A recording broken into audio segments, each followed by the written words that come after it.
காட்சி வந்து அபியின் வீடு. அபி, ஸ்கூலுக்கு டைம் ஆயிடுச்சுமா, சீக்கிரம் கிளம்பு. இதோ வரம்மா, ரெடி ஆயிட்டேன். அபி, ஹோம்ஒர்க் பண்ணிட்டல, அப்புறம் ஸ்கூல் டைம் டேபிள் படி புக்ஸ்லாம் அரேஞ்ச் பண்ணிட்டியா? ஐடி கார்டு பெல்ட் போட்டுட்டியாமா? அம்மா, நான் நேற்று ஈவினிங்கே ஹோம்ஒர்க்லாம் முடிச்சிட்டேம்மா. ஸ்கூல் பேக்கும் பேக் பண்ணிட்டேன். ஆல் ரெடிம்மா. சரி அபி, போய் சாமி கும்பிட்டு கிளம்பு போ.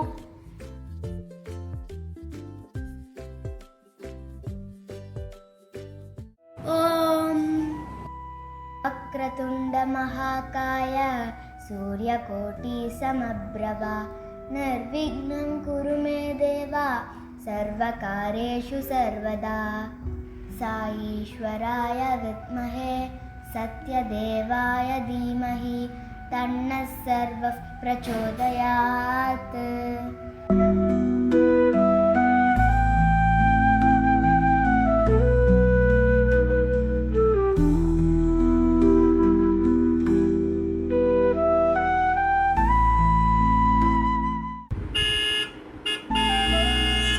அபி, நீயும் கிளம்பிட்ட, ஆட்டோ வந்துருச்சு, கிளம்புடா. சாய்ரா. அம்மா, சாய்ராம்மா.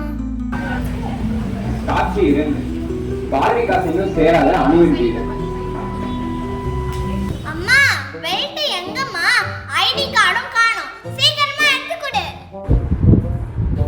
ஸ்கூலுக்கு போயிட்டு வந்து எல்லாத்தையும் கரெக்டான இடத்துல எடுத்து வச்சாதானே டைமுக்கு கிளம்ப முடியும். மாமா, ப்ளீஸ்மா, நீ அதெல்லாம் போய் தேடுமா. நான் வேற பேக் பேக் பண்ணிட்டு இருக்கேன். இப்போதான் இதெல்லாம் பண்றியா? டெய்லி லேட் பண்ற. ஆட்டோ வரப்போகுது பாரு.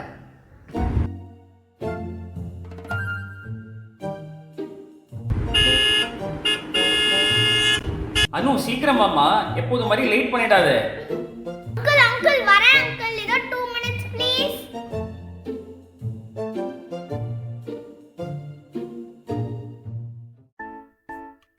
அபி அம்மா, அபி டெய்லி கரெக்டா கிளம்பிடுறாப்பா. என் பொண்ணு இருக்காளே, டெய்லி லேட் பண்றா. ஆட்டோக்காரர் வந்து பாம்னு அடிக்கிறாரு. அப்பதான் அதை காணும் இதை காணும்னு தேடுறா. அப்படியா? ஏன்பா, நைட்டே ஸ்கூலுக்கு தேவையான எல்லாத்தையும் எடுத்து வைக்க மாட்டாளா அனு? எங்கப்பா, ஸ்கூல் முடிச்சு வந்த உடனே எல்லாத்தையும் தூக்கி போட்டுடுறா. டிவி பார்த்துக்கிட்டே இருக்கா. ஹோம்ஒர்க் பண்ண சொன்னா கூட பண்ண மாட்டேங்கிறா. ஆமா, டெய்லி பார்க்கறேன். அபி ஸ்லோகம் சொல்றா, உங்களுக்கு நமஸ்காரம்லாம் பண்றா. எப்படிப்பா? ஆமா அனு அம்மா, இதெல்லாம் அவளுக்கு பாலவிகாஸ் கிளாஸ்ல சொல்லி கொடுத்துருக்காங்க. நானே வேணான்னு சொன்னா கூட எல்லாமே பண்ணிட்டு தான் கிளம்புவான். பாலவிகாசா? அது என்ன? அப்படி அங்க என்ன சொல்லி கொடுக்குறாங்க? பால்விகாஸ் கிளாஸ் சத்யசாய் பாபா ஆரம்பிச்ச கிளாஸ். அங்க பஜன், ஸ்லோகம்ஸ், மெடிடேஷன், மாரல் ஸ்டோரிஸ் எல்லாம் சொல்லுவாங்க. மொத்தத்துல ஒரு அப்பா அம்மாக்கு நல்ல குழந்தையா, டீச்சருக்கு நல்ல ஸ்டூடெண்டா, நாட்டுக்கு நல்ல பிரஜையா இருக்க சொல்லி தராங்க. ஓ அப்படியா? அனுவையும் அங்க சேர்க்கலாமாப்பா? நிச்சயமாப்பா. வர சண்டே காலையில 10 மணிக்கு நான் அபியை கூட்டிட்டு போவேன். அப்ப நீங்களும் அனுவை கூட்டிட்டு வாங்க. அந்த கிளாஸுக்கு ஃபீஸ் எவ்வளோ? ஃபீஸ் எல்லாம் கிடையாது அனு அம்மா, அவங்க இதை ஒரு சேவாவா பண்றாங்க. சரி அபி அம்மா, சண்டே அன்னைக்கு 9:45 கிளம்பிட்டா போதும்ல, நாங்க வந்துடுறோம். சரி அனு அம்மா. சாய்ரா. காட்சி 3 பாரதிகாஸ் நடக்கும் குருவின் வீடு. சாய்ராம் மேம். சாய்ராம். இவங்க எங்க வீட்டு பக்கத்துல இருக்காங்க. நம்ம பால்விகாஸ் கிளாஸ்ல இவளையும் சேர்க்கலான்னு கூட்டிட்டு வந்தேன். ஓ அப்படியா? உன் பேர் என்னம்மா? ஆண்டி, என் பேர் அனு. ஓகேம்மா, நீயும் அபியோட வந்து உட்காந்துக்கோ. டைம் ஆயிடுச்சு, நம்ம கிளாஸ் ஆரம்பிச்சிடலாம். சாய்ராம், இப்போ நம்ம 3 times ஓம்காரம் சொல்லிட்டு சைலன்ட் சிட்டிங் பண்ணலாம். சைலன்ட் சிட்டிங் பண்ணலாம். இப்போது க்ளோஸ் யுவர் ஐஸ், சின்முத்ரா வச்சுக்கலாம்.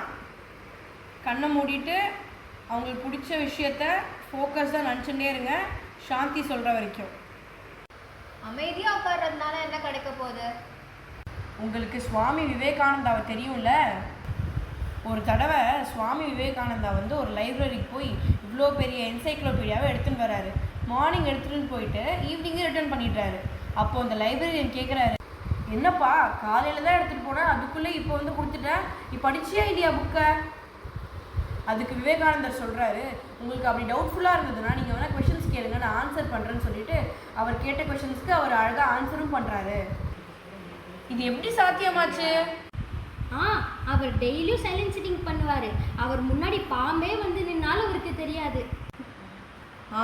எஸ் சாய்ராம், இது விவேகானந்தருக்கு மட்டும்தான் பாசிபிள்னு இல்லை, இது நம்மளுக்குமே பாசிபிள் தான், ப்ரொவைடட் இது நம்ம டெய்லி சைலன்ட் சிட்டிங் ப்ராக்டிஸ் பண்ணணும். அடேங்கப்பா, இதில் இவ்வளோ விஷயம் இருக்கா? இப்போ நம்ம ப்ரேயர் பண்ணணும் இல்லையா? ப்ரேயர்னா என்ன? Communication with God. Correct, very good. ப்ரேயர்னா கம்யூனிகேஷன் வித் காட். நம்ம கடவுளோட பேசுறது தான் கம்யூனிகேஷன் வித் காட்னு சொல்கிறோம். லாஸ்ட் கிளாஸ் நம்ம என்ன ஸ்லோகம் கற்றுண்டோம்? சூப்பர், நல்லா ஞாபகம் வச்சுருக்கீங்களே. இப்போ நான் அந்த ஸ்லோகத்தை சொல்கிறேன், எல்லாரும் ரிப்பீட் பண்ணுங்கள்.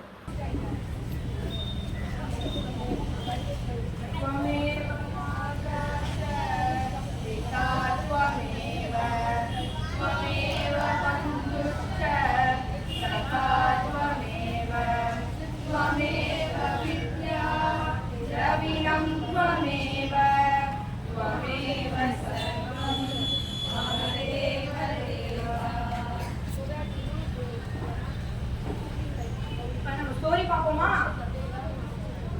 இது ஸ்டோரி மட்டும் இல்லை, இது நிஜமா நடந்த இன்சிடென்ட்டும் கூட. ஒரு ஊர்ல புண்டரிக்கன்ற ஒருத்தர் அவங்க வயசான அம்மா அப்பாவோட வாழ்ந்து வந்துட்டு இருக்காரு. அவங்களுக்கு வந்து அவங்க வயசான அம்மா அப்பா எப்படின்னா ரொம்ப வந்து வயசானவங்க, அவங்களால எந்த வேலையுமே செய்ய முடியாது. அவங்களுக்கு எல்லா வேலையுமே வந்து புண்டரிக்கன் தான் பார்ப்பாரு.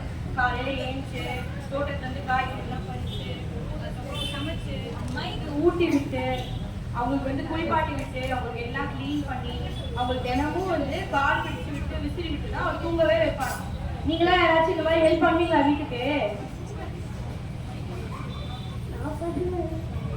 Super sir. ஒரு நாள் என்ன ஆச்சுன்னா, இந்த மாதிரி தான் வந்து மத்தியானத்துல வந்து குண்டலிக்கன் வந்து அவங்க அப்பா அம்மா கால் பிடிச்சு விட்டு தூங்க வச்சுட்டு இருக்காரு. அப்ப கிருஷ்ண பகவான் வந்து பூலோகத்துக்கு வராரு. யாரெல்லாம் வந்து அவங்க அப்பா அம்மாவுக்கு இந்த மாதிரி சேவை செஞ்சு அவங்க அப்பா அம்மா வந்து மரியாதையோட நடத்துறாங்களோ அவங்கள பார்க்கறதுக்கு கிருஷ்ண பகவான் வராரு. கிருஷ்ணருக்கு வந்து யாரெல்லாம் அவங்க அப்பா அம்மா இப்படி ரொம்ப டேக் கேர் பண்ணி பார்த்துக்கிறாங்களோ அவங்களெல்லாம் பார்த்தா ரொம்ப பிடிச்சிரும். அதனால கிருஷ்ணர் வந்து நேர்லயே வந்து புண்டரிக்கன் வீட்டுக்கு வராரு. அப்படி வரும்போது புண்டரிக்கன் வந்து அவங்க அப்பா அம்மா கால் பிடிச்சு விட்டு விசிறி விட்டு அவங்கள தூங்க வச்சுட்டு இருக்காரு. அப்போ கிருஷ்ணர் வந்து கூப்பிடுறாரு, புண்டலிகா நான் தான் வந்திருக்கேன் அப்படின்றாரு. உடனே புண்டலிகன் உள்ள வந்து சொல்றாரு, யார் வந்திருக்காது அப்படின்னு கேட்கிறாரு. நான் தான் கிருஷ்ணா வந்திருக்கேன் அப்படின்னு சொல்றாரு. ஓ கிருஷ்ணாவா, இருங்க இப்ப நான் வந்து எங்க அப்பா அம்மா கால் பிடிச்சி விட்டுன்னு இருக்கேன், அவங்களை தூங்க வச்சுட்டு தான் நான் வருவேன், அது வரைக்கும் அங்க நின்றுட்டுருங்க, நான் செங்கல் தூக்கி போடுறேன், அது மேல ஏறி நின்று போங்க அப்படின்னு சொல்றாரு. உடனே கிருஷ்ணாவும் சரி ஓகே அப்படின்னு சொல்லிட்டு செங்கல் மேலே ஏறி நின்றுட்டு வெயிட் பண்ணிட்டு இருக்காரு.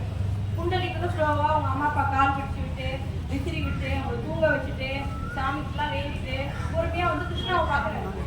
கிருஷ்ணாவை பார்த்ததும் புண்டலிக்காக்கு ரொம்ப சந்தோஷமாயிடுச்சு. கிருஷ்ணாவே நம்மள பார்க்க வந்திருக்காரு அப்படின்னு சொல்லிட்டு ரொம்ப சந்தோஷம், கிருஷ்ணா நீங்க வந்ததுன்னு சொல்லிட்டு ரொம்ப சந்தோஷமா பேசிட்டு இருக்காங்க. அதுக்கப்புறம் பேசியெல்லாம் முடிச்ச பிறகு கிருஷ்ணர் வந்து கிளம்புறாரு. கிளம்பும் போது கேட்கிறாரு, எனக்கு வந்து உன்னை பார்த்ததுல ரொம்ப சந்தோஷம், நீ பண்ற வேலையெல்லாம் எனக்கு ரொம்ப பிடிச்சிருந்து, இவங்க அம்மா அப்பாவை வந்து அவ்வளோ மரியாதையோட அவ்வளோ டேக் கேர் பண்ணி பார்த்துக்கிற, அதனால தான் நானே உங்க வீட்டுக்கு வந்தேன், உனக்கு என்ன வரம் வேணுமோ கேளு நான் வந்து கொடுக்குறேன் அப்படின்னு சொல்றாரு. நீங்களாம் வந்து சுவாமி வந்து உங்ககிட்ட வந்து கேட்டா என்ன இப்போ வேணும்னு கேட்பீங்க? லட்டு வேணும், ஸ்கெட்ச் பென் வேணும், கலர்ஸ் வேணும் தானே கேட்பீங்க. ஆனா அவர் என்ன கேட்டா தெரியுமா? கிருஷ்ணா நீ இதே இடத்துல நின்று உங்ககிட்ட வர பக்தர்கள் எல்லாருடைய விஷஸ் அண்ட் ப்ரேயர்ஸை ஃபுல்ஃபில் பண்ணுங்க, அதுவே எனக்கு போதும் அப்படின்னு சொல்றாரு. உடனே கிருஷ்ணாவும் வந்து ஓகே நீ கேட்கறது நான் கண்டிப்பா செய்வேன்னு சொல்லிட்டு அவரை ட்ரெஸ் பண்ணிட்டு அவர் கிளம்பிடுறாரு. ஸோ அன்னையில இருந்து கிருஷ்ணர் அதே இடத்துல வந்து நம்ம பக்தர்கள் எல்லாருக்குமே ப்ளஸ் பண்ணிட்டு இருக்காரு பண்டரிபுரம் அப்படின்ற ஊர். ஓகேவா? இந்த கதையில இருந்து நம்ம என்ன வேல்யூஸ் கற்றுக்கணும்?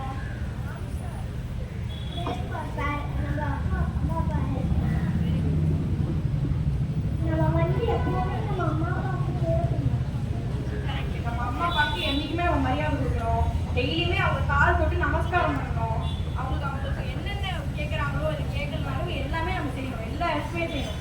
இதுலேருந்து எல்லாருமே அம்மா அப்பாவுக்கு ஹெல்ப் பண்ணுவீங்களா? டெய்லி நைட் கால் பிடிச்சி விட்டு அவங்க தூங்க வைப்பீங்களா? சூப்பர் சாயராம்.